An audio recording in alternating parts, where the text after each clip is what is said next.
বুড়ো বয়সে ভীমরতি। বলি হচ্ছেটা কি? এটা কি মস্করা হচ্ছে? এই পুটি ন্যাপলা ছাড় ছাড় ছাড় ছাড় ছাড়, দাদুকে ছেড়ে দিয়ে পুকুরে নিয়ে গিয়ে কিছুক্ষণ চুপিয়ে রাখ, তাতে যদি পাগলামোটা একটু কমে। ওরে বাবা রে, বাবা রে, গেলাম গেলাম গেলাম গেলাম। ওরে বাবা, কোমরে কি লাগলো রে বাবা? বেশ করেছিস ন্যাপলা, বেশ করেছিস।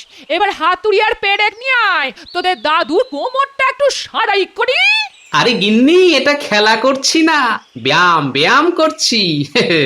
এটাকে বলে বুদ্ধি বাড়ানোর উপায়। এই বয়সে বুদ্ধি বাড়ানোর খেলার খেলতে হবে না।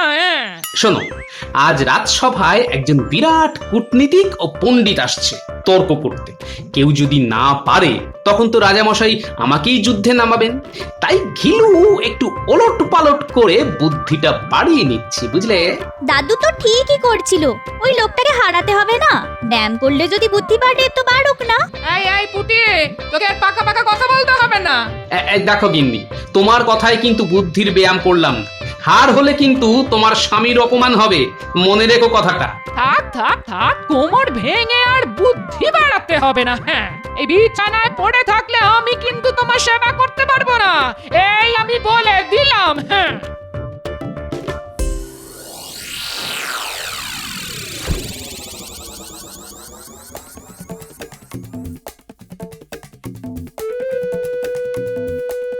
আমায় বাঁচান বৈদ্যমশাই, এই কাল সারা রাত চুলকানির জ্বালায় ঘুমোতে পারিনি। কিছু একটা, ওই বাবারে, কিছু একটা ওষুধ দিন। ওরে বাবা, বাবারে, প্রাণ বাঁচান, প্রাণ বাঁচান আমার। আরে কি হয়েছে সেটা তো আগে শুনি। আসলে চুলকানি হয়েছে। চুলকানি? কি যে জ্বালায় পড়েছি তা যদি আপনি বুঝতে পারতেন তবে বেঁচে যেতাম, কিন্তু ব্যাটা যে কোথায় বসে আছে তা বুঝতে পারছি না। বুঝতে হবে এমন কোন স্থানে হয়েছে যা ওই খালি চোখে দেখা যায় না। অর্থাৎ অর্থাৎ তোমার ঘিলুতে এই অসুখ বাসা বেঁধেছে। আজ মনে হয় রাজসভায় যাওয়া যাবে না, সবার সামনে চুলকবো, দেখতে খারাপ লাগবে। রাজামশাইকে বলে দেবেন যে আমার চুলকানি হয়েছে, তাই আজ আসতে পারছি না। বাবারে, ব্যাটা তর্ক যুদ্ধ এড়াবার জন্যই চুলকানির ভান করছে। চুলকানি হচ্ছে ওর মাথায়। আহ, কি শান্তি, কি শান্তি। এবারে মাথাটা খুলবে মনে হচ্ছে। ওই পণ্ডিত লোকটাকে তুমি কি প্রশ্ন করবে বলে ঠিক করেছো? সেটাই তো মুশকিল রে পুটি। আমি প্রশ্ন করতে পারলে তো বেটা নেচ তুলে পালাতো, কিন্তু সেটি তো হবে না। প্রশ্ন করবে সে, আর উত্তর দেবে মহারাজের রাজসভার সদস্যরা। উত্তর তো দেবে পণ্ডিত, মন্ত্রী, সেনাপতি, বৈদ্য এরা। তোমার এত মাথা ঘামানোর কি আছে? মন্ত্রী ভগবান? আরে ওর মাথায় যদি এতটুকু ঘিলু থাকে, তাও খরচা করে আমায় কি করে অপমান করবে সে ব্যাপারে মাথা খাটাতে খাটাতে ওর মগজে আর ঘিলু বলে কিছু নেই। আর বাকিরা বাকিরা সব গর্ধ, মাকাল ফল। ওরে পুটি, বলি এত জল ঢালিস না রে, ঢালিস না। এরপর তো মাথার ঘিলু সব শিকনি হয়ে যাবে, নাক দিয়ে গড়াবে। এই তোল তোল, একটু শুকিয়ে নে, তাহলে ঘিলু গুলো গরম হয়ে কাজ করবে। এই দেখো, সবকিছু নিয়ে ঠাট্টা মেরো না গিন্নি। বুদ্ধিহীন বলেই তোমার গলায় মালা দিয়েছিলাম, বুঝলে? ও, আরে আমার মরণ রে, বলি বুদ্ধি থাকলে কোন রাজকন্যার গলায় মালা দিতে শুনি? এই এই কি হলো? এই গরমে চাদর মুড়ি দিয়ে শুয়ে আছো কেন গো? চুলকানি গিন্নি, চুলকানি। চুলকানি তো চাদর মুড়ি দিয়ে কি করছো? যা, সবার সামনে চুলকোতে লজ্জা করে না, তাই তো ঢাকা দিয়ে আছি। কিন্তু চুলকানি হলো কোথায়? সেটাই তো খুঁজে পাচ্ছি না, কোথায় যে হতে পারে। আচ্ছা, কোথায় হতে পারে বলে মনে হয় তোমার বলতো? এই, তুমি কি আজকাল নেশা ভাঙ করছো নাকি? চুলকানির যে কি জ্বালা তা তুমি বুঝবে না গিন্নি, তা তুমি বুঝবে না। তোমার মুন্ডুতে চুলকানি হয়েছে, বুঝলে? একেবারে বুদ্ধির জাহাজ, এখনো পর্যন্ত কিছুই করে উঠতে পারলেন না, আবার তর্কযুদ্ধে নেমেছেন উনি এই বুদ্ধি নিয়ে। গোপালকে নিয়ে ঘিলু না ঘাটিয়ে পণ্ডিতকে নিয়ে মাথা খাটাবে তা নয়। তোমার তোমার মাথা খারাপ হয়ে গেছে। আমার চুলকানি হয়েছে আর আমি যাবো ওই মূর্খ পণ্ডিতটার সঙ্গে তর্ক করতে? মহারাজ যদি দেখে ফেলে আমি সবার সামনে চুল করছি, মহারাজ কি মনে করবেন বলো তো? তুমি কুয়োয় ডুবে থাকো চিরদিনের মতো, আমার জ্বালা মেটে। ব্যাটার খালি ওই বড় বড় কথা। আরে যখন সেই কূটনীতিক পণ্ডিত এলো তখন কিছু একটা বলে তর্কযুদ্ধটা এড়ানো যেত, তা না ওই মহারাজকে খুশি করার জন্য বুক ফুলিয়ে বলে বসলো। মহারাজ এসব তর্ক আগেও অনেকবার করেছি, প্রত্যেকবারই ওই জয়লাভও করেছি। এই ব্যাপারটা আমার ওপর ছেড়ে দিন মহারাজ, আমি না হয় বুঝে নেব। এখন ওই ভয় পেয়ে চুলকানির অভিনয় করছে। মহারাজ জিজ্ঞাসা করলে সেই মিথ্যে কথাটা তো আমাকেই বলতে হবে। আমার হয়েছে যত জ্বালা। উপস্থিত ভদ্র মহোদয়গণ, আজ আমরা যে তর্কযুদ্ধের আয়োজন করেছি তাতে স্বাগত জানাচ্ছি পণ্ডিত ও কূটনীতিজ্ঞ শ্রী শ্রী জ্ঞানাচার্যকে। তাঁকে আমার প্রণাম। মহারাজকে আমার প্রণাম। আপনি যে নবরত্ন সভা প্রতিষ্ঠা করেছেন তা কতজন রাজা করতে পেরেছে? এই সভায় গুণীজনের অভাব নেই।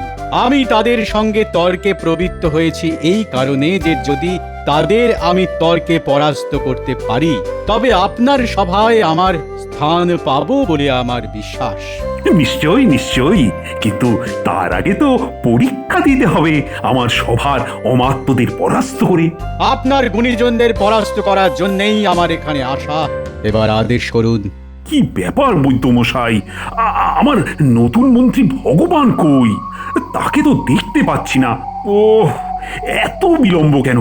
আচ্ছা, আপনি তো তার প্রতিবেশী, কোনো খোঁজ পেয়েছেন তার? আগে মহারাজ মানে ওই আগে আগে কি পরিষ্কার করে বলুন, ভগবান কোথায়? আসল কথাটা হলো ভগবান খুব অসুস্থ, অসুখটাও ওই গুরুতর। গুরুতর? কি হয়েছে তার? কি এমন গুরুতর অসুখ যে আজকের মতো একটা বিশেষ দিনে সে অনুপস্থিত হলো? আগে যা হয়েছে তা সবার সামনে বলাটা কি ঠিক হবে মহারাজ? কেন হবে না? এটা রাজসভা, মহারাজের সামনে সবই বলা যায়। যথার্থই বলেছ গোপাল। তা বৈদ্যমশাই বলুন, ভগবানের ঠিক কি হয়েছে? মহারাজ, নতুন মন্ত্রীর চুলকানি হয়েছে। আমি কিন্তু এর থেকে বেশি কিছু জানি না মহারাজ। ভগবান তো বুঝতেই পারছে না তার কোথায় ঠিক ওই চুলকানি হয়েছে। চুলকানি হয়েছে অথচ সে নিজেই জানে না কোথায় হয়েছে? এ কি পাগল নাকি? পাগল মোটেই নয়, আমি জানি ভগবানের কোথায় চুলকুনি হয়েছে। মাথার ঘিলুতে। আসলে মহারাজ, ভগবান আমাকে অপদস্থ করবে বলে এত মাথা ঘামায় যে মাথা ভেদ করে চুলকানির পোকা তার মাথায় উঠে গেছে। এমন অসুখের নাম তো জীবৎকালেও শুনিনি মহারাজ। তবে তদন্ত করে দেখুন এই চুলকানির পেছনে অন্য কোনো কারণ আছে কিনা। আপনার কাছে আমি ক্ষমা প্রার্থী। মন্ত্রীর কথা তো শুনলেন, মানে তার অনুপস্থিতিতে তো আর তর্ক চলতে পারে না, বিশেষ করে যখন সে নিজেই আপনার সঙ্গে তর্ক করতে রাজি হয়েছে। দয়া করে এই তর্কযুদ্ধ একদিন যদি পিছিয়ে দেন তাহলে খুবই ভালো হয়। না না না না না না, একদিন কেন, যত দিন ইচ্ছে পিছিয়ে দেওয়া যায়। আগে আপনার ওই মন্ত্রীর চুলকানির উৎস খুঁজে পাওয়া যাক, তাহলে আমি কি ওই আগামীকাল আসতে পারি? মহারাজ, ওনাকে বলে দিন কালই আসতে। মন্ত্রী না থাকলে কি হয়েছে, আমি তো আছি। মহারাজের সম্মান রাখতে যে কোনো কাজেই আমি রাজি মহারাজ। আমি জানি গোপাল, আর কেউ না থাক তুমি আমার শেষ ভরসা। এই চুলকানির জায়গা খুঁজে পেলে? না, ও আর পাওয়া যাবে বলেই তো মনে হয় না। হ্যাঁ, আর ওই খুঁজে বের করার কোনো দরকার নেই। মহারাজের নির্দেশ, কাল কিন্তু ওই রাজসভায় হাজির থাকতেই হবে। হবে? এই চুলকুনি নিয়ে? কি লজ্জার কথা। না গেলে তো আরো অপমান। মহারাজ ওই গোপালকে দায়িত্ব দিয়েছে তর্ক করার জন্য। শুধু তাই নয়, ওই গোপাল বলেছে তোমার নাকি মাথার ঘিলুতে চুলকানি হয়েছে। কি এত বড় কথা বলেছে আমায় নিয়ে? মহারাজ ওকে দিয়েছে তর্ক করার অনুমতি? তাহলে তো আমাকে কালই যেতে হবে। হ্যাঁ, যাও যাও যাও। আর হ্যাঁ, গোপাল আর কি বলেছে জানো? বলেছে মন্ত্রী না থাকলে থাকবে না, আমি তো আছি। হ্যাঁ, এই কথা বলেছে বুদ্ধমশাই আমার চুলকনিটা ওর মাথায় দিয়ে দেওয়া যায় না? হ্যাঁ, আগে তোমার মাথা খালি করো, তারপর তো গোপাল। এত চিন্তা করছেন কেন মহারাজ? দেখবেন ঠিক উপায় বেরিয়ে যাবে। হ্যাঁ, কে তর্ক করবে এই মহাপণ্ডিত কূটনীতিকের সঙ্গে? গোপাল তো আছেই, ওর বুদ্ধির কোনো তুলনা নেই। তা তো ঠিকই, কিন্তু গোপাল তো আমার সবার ভাঁড়। ওর সঙ্গে কি মহাপণ্ডিত তর্ক করতে রাজি হবেন? করবেন না কেন? বুদ্ধি কি জাতপাতের উপর নির্ভর করে? মন্ত্রীমশাইয়ের কথাই ধরুন না কেন, ও তো ব্রাহ্মণ, আর গোপাল নাপিতের ছেলে। কিন্তু বুদ্ধিতে গোপালের ধারে কাছে ভগবান আসে না। কেন বলুন তো? কারণ তত বুদ্ধি ওর ঘিলুতে দেওয়া হয়নি। যে কোনো কারণেই হোক, গোপালের ঘিলুতে বুদ্ধি একটু বেশি দেওয়া হয়েছে। এর পরিচয় আপনিও পেয়েছেন পূর্বে। সুতরাং চিন্তা না করাই ভালো মহারাজ।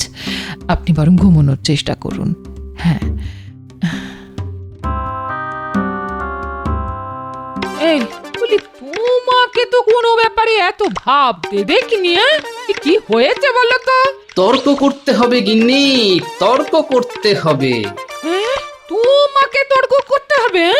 এ সেই মহাপণ্ডিত যার সঙ্গে তোমার মতো মহামূর্খের যুদ্ধ হবে। সবই ভগবানের ইচ্ছে। পণ্ডিত যেখানে যেতে ভয় পায়, একমাত্র মহামূর্খরাই সেখানে পৌঁছতে পারে গিন্নি।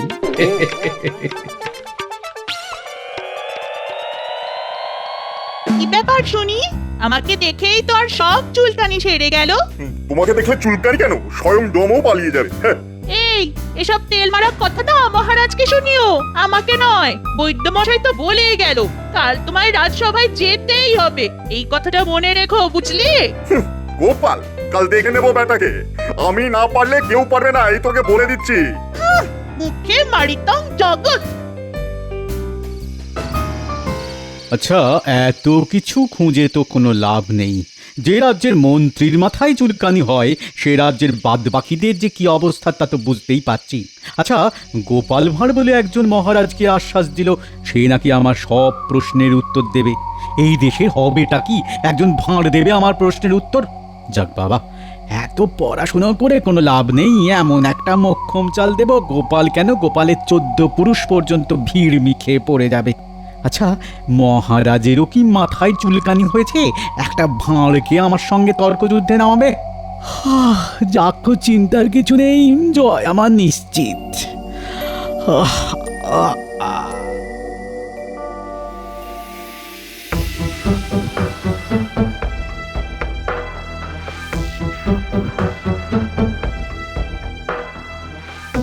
মহারাজ, আপনি এত দুশ্চিন্তা করে ঘুমোচ্ছেন না, এতে আপনার শরীর খারাপ হয়ে যাবে। দেশের রাজা যদি অসুস্থ হয়ে পড়েন, দেশ চালাবে কে? রানী, রানী, তুমি বুঝতে পারছো না, ওই কূটনীতিকের কাছে যদি আমার সভাসদরা পরাজিত হয়, তাহলে সে খবর চারিদিকে ছড়িয়ে যাবে। কি অপমান, কি অপমান!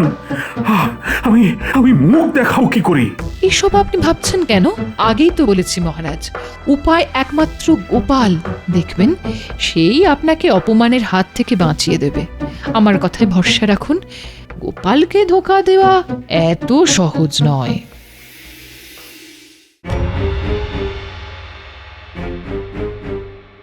আজ যেভাবেই হোক মহারাজের মান বাঁচাতেই হবে। কিন্তু কি প্রশ্ন করবে সেটাই তো বুঝতে পারছি না। তবে হ্যাঁ, এমন উত্তর দেব যে সেই উত্তর বুঝতে বেটার অনেক সময় কেটে যাবে। কিন্তু আমি তো আগে কিছু বলবো না। ভগবান কি বলে আগে দেখি, তারপর জবাব দেব। তবে ওই জ্ঞানাচার্যের সঙ্গে আর যেই হোক, ভগবান পেরে উঠবে না, নইলে তার মাথায় চুলকুনি হতো না।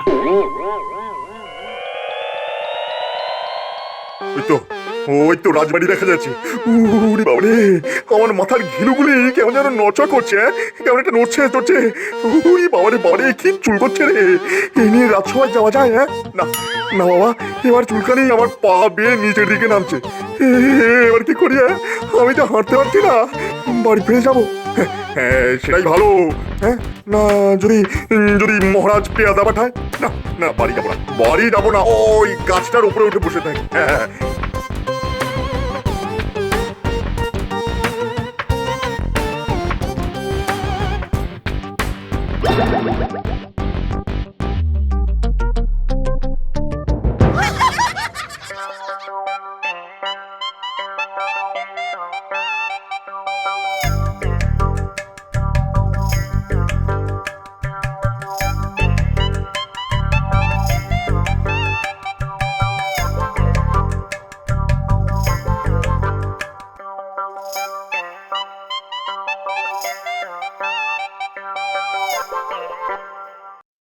সবাই উপস্থিত? আগে সবাই উপস্থিত, শুধু নতুন মন্ত্রী ভগবান ছাড়া। কেন কেন? আগে মহারাজ, তার মগজে যে চুলকানি হয়েছে তা মারাত্মক ব্যাধি। এর একমাত্র ওষুধ বুদ্ধি। সেই বুদ্ধি ওর মাথায় ঢোকাতে গেলে আগে তো ভগবানের মাথায় শল্য চিকিৎসা প্রয়োজন। সেটা কিভাবে হবে তা রাজবৈদ্য ছাড়া আর কে বলতে পারে মহারাজ? যা বোঝো না তা নিয়ে কেন কথা বলো গোপাল? তুমি তো আসলে নাপিত, তুমি পারবে এই শল্য চিকিৎসা সম্পন্ন করতে। আমার আর প্রয়োজন পড়বে না। কেন বৈদ্যমশাই, চুলকুনি সারাবার আর কোনো উপায় নেই? আপনি এত বড় বৈদ্য আর সামান্য একটা চুলকানি ঠিক করতে পারছেন না? এ সামান্য অসুখ নয় মহারাজ, আমি অনেক পুস্তক ঘেটেও এরকম কোনো অসুখের উল্লেখ পাইনি। তবে ওই কড়া কোহল মিশ্রিত থাম্বুরস প্রয়োগ করেছি। এর ফল পেতে আরো 2-1 দিন সময় লাগবে মহারাজ। তাহলে গোপাল, আজ তর্কযুদ্ধে তুমিই হবে আমার প্রধান সেনাপতি।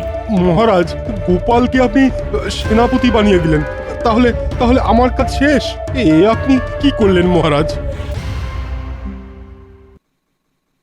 মহারাজ, জ্ঞানাচার্য মশাই উপস্থিত হয়েছেন। নিয়ে এসো তাকে যথার্থ সম্মান প্রদর্শন করে রাজসভা নিয়ে এসো।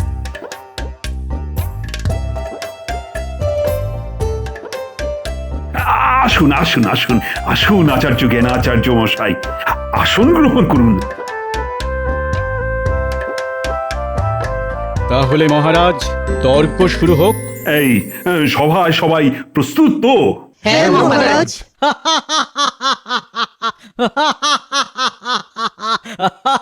এই এই হাসিকে কেউ বন্দি করতে পারবে? কি হে বৈদ্যমশাই, পারবে?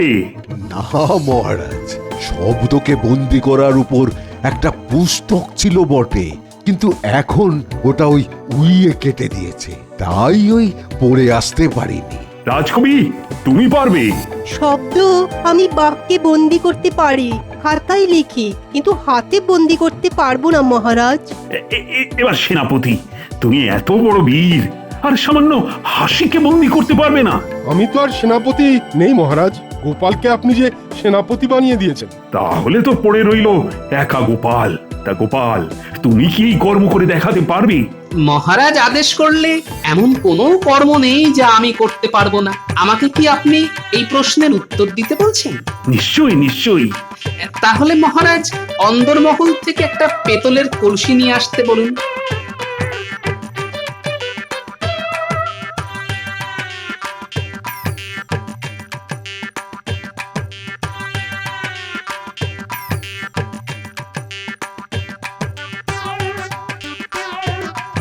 আচার্য মশাই, এই কলসির মধ্যে মুখ ঢুকিয়ে আপনি হা হা করে হাসুন, হাসতেই থাকুন, আমি না বলা পর্যন্ত থামবেন না। ঠিক আছে, কলসি আমার কাছে নিয়ে এসো।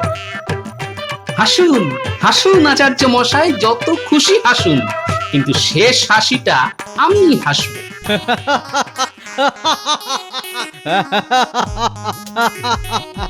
মহারাজ, আমি যা বলবো দয়া করে সেটাই বলবেন।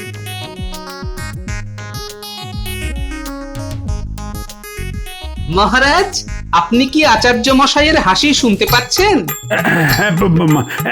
মানে এই তো এই তো শুনতে পাচ্ছি, শুনতে পাচ্ছি।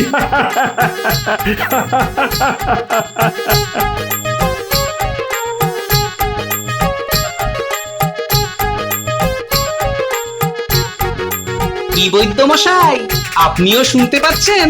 মহারাজ যখন নিজে শুনেছেন তখন আর আমি উল্টো কথা কিভাবে বলি? হ্যাঁ মহারাজ, এই তো শোনা যাচ্ছে।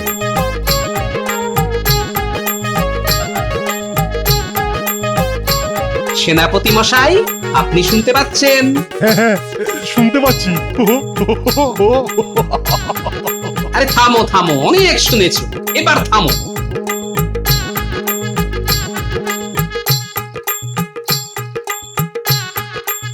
এবার শুনুন, দেখুন কি করে শব্দকে বন্দি করতে হয়। এটা কি হচ্ছে গোপাল? আমি তো কিছুই শুনতে পাচ্ছি না। শুনতে পাচ্ছেন না? সে কি কথা, স্বয়ং মহারাজ শুনলেন আর আপনি পেলেন না? নিশ্চয়ই আপনার কানে চুলকুনি হয়েছে। বৈদ্য মশাই, কিছু ওষুধ আছে, এখনই নিয়ে আসুন না। আছে আছে, ফুটন্ত তেল, এক কলসি ঢাললেই সব শুনতে পাবেন উনি। না না না, তার আর দরকার নেই। এই তো আমি স্পষ্ট শুনতে পাচ্ছি। হ্যাঁ তবে স্বীকার করুন আপনি পরাজিত হয়েছেন, নইলে কিন্তু গরম তেল। হ্যাঁ, আমি হার স্বীকার করছি। গোপালের জয় হলো। কিন্তু গোপাল, এটা তো তঞ্চকতা হলো। মহারাজ, কূটনীতি ও যুদ্ধে তঞ্চকতা অপরাধ নয়। জ্ঞানাচার্য আসলে কূটনীতিতে আমাদের পরাজিত করে মহামন্ত্রীর পদ নিতে চাইছে।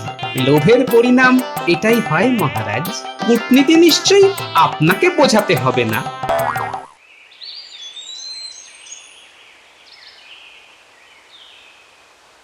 ও বৈদ্যমশাই, রাজসভার খবর কি? হ্যাঁ, ওই জ্ঞানাচার্য কি জিতেছে না হেরেছে? হ্যাঁ হেরে হেরে পালিয়ে গেছে। হ্যাঁ, পালিয়েছে? বাহ, ব্যাস কি আশ্চর্য! দেখুন, আমার মগজের চুলকানিও সেরে গেল। তা কার কাছে হারলো? হ্যাঁ, গোপালের কাছে।